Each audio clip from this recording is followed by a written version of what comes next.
Ahoy hoy, I'm Planet Walk, and recently there's been a few things that have happened that feel like they're too short to get their own video, but I still want to talk about them. So I've decided to start a new series called Flat Earth News that's only going to be made when there's actually something that I want to cover.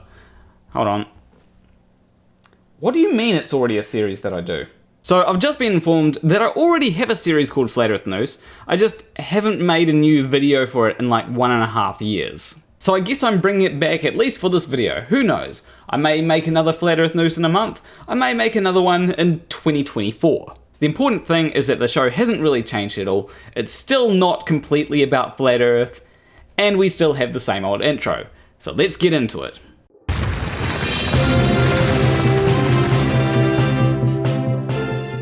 So the first thing that I want to let everyone know is that if you need photons, then you can always stand outside in the sun for free. Moving on. But the second thing that I want to talk about are the protests that have been happening in New Zealand. So for anyone that is unaware, we have vaccine mandates in New Zealand. Now I think everyone is aware of the convoy that happened in Canada.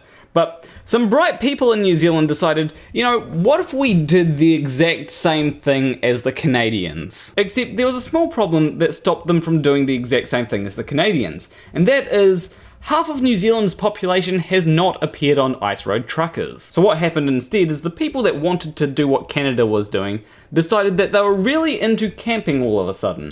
And so what happened is they camped outside of Parliament to protest the vaccine mandates.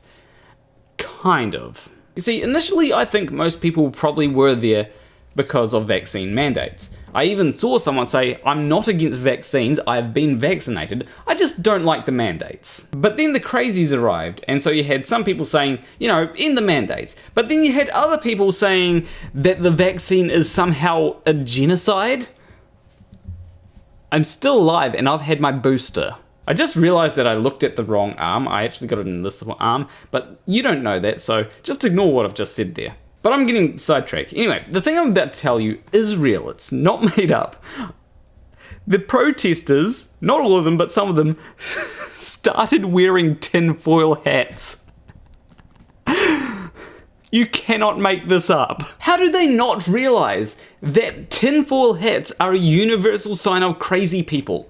If you own a tinfoil hat, I'm sorry, but you are a crazy person. This is really beyond parody. Now, you might be asking, why are they wearing tinfoil hats? It's because they're getting sick, and they think it's because of EMFs. I've just seen an article that News Hub did, and I'm seeing people getting all upset and shit because I made truthful comments about the fact that some people were getting sick here. Like, who gives a shit? I was sick for 8 hours, I'm all good again. Like, people get sick. Oh, fuck me. And now the media is making out like it's COVID. Well, we won't know if it's COVID because none of us are stupid and we won't get tests. We're getting sick because we're living in a zone that's got a high rate of EMFs. A lot of people aren't actually eating healthy and we need to start doing that. Sure, it's the EMFs. It's not the fact that most of you haven't been vaccinated and therefore you're more susceptible to Omicron, which is spreading throughout the country right now. But I don't want to linger on that because the protests in Wellington are now over because the police moved in and cleared them out. Now, there are people that are concerned about the protests being shut down because, you know, people do have a right to protest. However, there has to be a line. You shouldn't be allowed to throw poo around, and that is something that was happening, by the way, and put your children in between you and police. I'm sorry, but if you take your children to a protest and then use them as a human shield, you are unfit to be a parent. But anyway, as the protesters were getting moved out, a fire started. Now, the protesters say that the police tipped over a generator and started the fire. The police say that the protesters started the fire, and Billy Joel says we didn't start the fire. Now, I have looked through some of the videos, and I have seen no video evidence whatsoever that police started the fire. I have, however, seen evidence that protesters started the fire. The video that I'm showing now, which I have sped up for the sake of brevity, appears to show protesters starting a fire. However, I do see a lot of people on Twitter saying, no, this wasn't the first fire that was started, and the first fire was still actually started by police. The problem is that I cannot find any video of that fire being started at all by police, despite the claims that there is video evidence of that fire being started by police. However, there is another conspiracy floating around, and that is that the fires were actually started by Antifa. And what is the evidence for this? It's from a Facebook post from a Facebook page calling itself Antifa New Zealand. Now, when I go to that Facebook page, that Facebook post does not exist. Now, it is completely possible that that Facebook post was taken down by Facebook, or maybe even they decided to remove it. Now, I think that that post was probably real. But the thing is, that page is clearly satire. Take a look at this post. We find it disgusting that Trump is getting cozy with Russia. That makes trouble for Antifa New Zealand because Russia is not Germany, and it makes it hard for us to label everybody a Nazi. For the record, we are in no way associated with Russia, and this page is run directly from Auckland CBD. So yeah, that is clearly not Antifa. They're obviously using things like this and police knocking over generators as a way to try and exonerate themselves of any wrongdoing. But given everything that I know about these protests, it's very difficult for me to have any sympathy for the people that were protesting in Wellington. As Jacinda Ardern said, you've been heard. Now go home. But anyway, speaking of satire profiles on the internet, there's been a bit of confusion lately on my channel. With some of the recent videos that I've posted, like with the video talking about Nigel Cheese and the video talking about the holographic rapture, people have been saying that they're clearly joking. Now, I'm fully aware that it is a possibility. Maybe Nigel Cheesy Hands is just joking and is not actually serious. I don't think that's the case though. I do get how people might think that just because someone says something completely outlandish, that they must be trolling or joking. However, people do say completely outlandish things that people, you wouldn't think that they would seriously believe it. So when someone says something completely outlandish and stupid, I don't always think that it's a joke. Sometimes with the Antifa New Zealand, it has like telltale signs that, oh yeah, they're clearly taking the piss.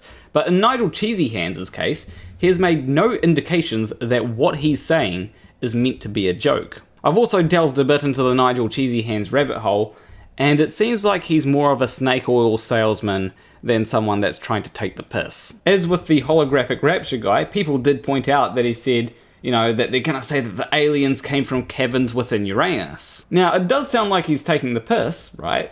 But what he is saying is that, oh, this is how they're going to make fun of us, you know, because caverns of Uranus, you get the joke. Now, obviously, it is completely possible that my Poe meter has just completely broken.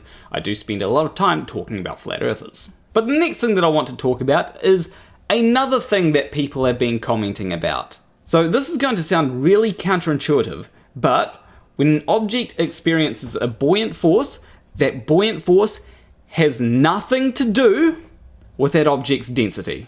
Now, you may disagree with me, but you'd be wrong. Just look at the formula for buoyancy. The density of the liquid, yeah, that plays a role, but the density of the object, it's nowhere to be found in there. Hell, not even the object's mass is in there, and that is something that is a part of density. Now, I'm actually thinking maybe I should make an in-depth video on why an object's density has nothing to do with the buoyant force acting upon it. Let me know if that is something that you would like to see in the comments. Now, lastly, I want to talk about something that's been going on in Texas, which is kind of horrifying. So from what I can tell, Texas was trying to investigate the parents of transgender children for child abuse. Because under Texas law, and I don't know whether this has been passed or whether it's going to be passed, but giving your child gender-affirming care is classed as child abuse. So this means that if your child has been, let's say, diagnosed with gender dysphoria, in Texas, you're not allowed to give your child puberty blockers. Now, I have heard from trans people who have had to go through puberty as a gender that they did not identify with, whilst having gender dysphoria, and it sounds horrible. Puberty blockers are a way to stop that from happening, because guess what?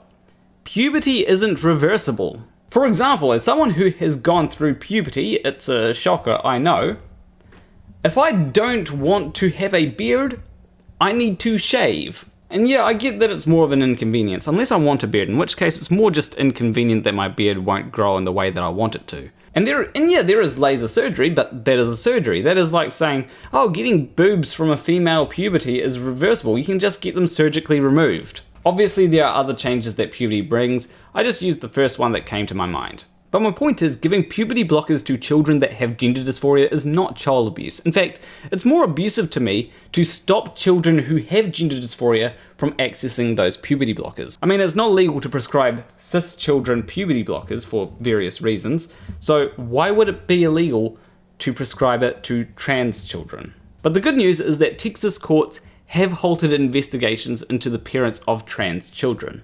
That is definitely a step in the right direction, but it doesn't mean that transphobia has been defeated.